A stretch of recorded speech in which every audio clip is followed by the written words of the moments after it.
Dans un village d'Afrique de l'Ouest, vivait un homme au cœur immense.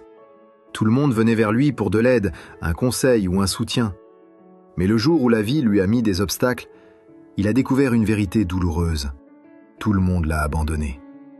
Resté jusqu'à la fin, car son histoire est un mélange de douleur, de gentillesse et de renaissance. Il était connu pour sa bonté, toujours là pour aider, prêter de l'argent, accompagner quelqu'un, écouter les problèmes. Sa gentillesse n'avait pas de limite.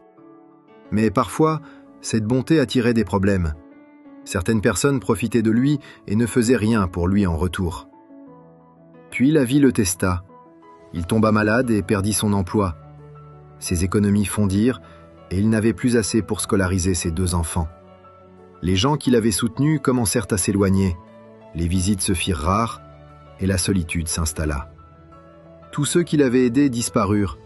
Même ses amis proches, qui avaient partagé rires et fêtes, l'avaient laissé tomber.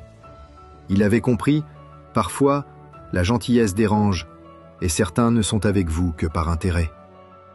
Même abandonné et malade, il ne perdit jamais sa bonté.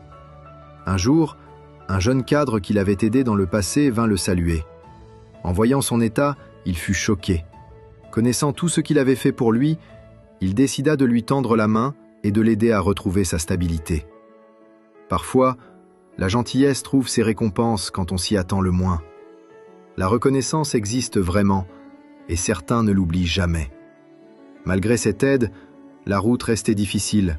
Maladie, perte d'emploi, difficulté pour scolariser ses 2 enfants, chaque jour était un combat.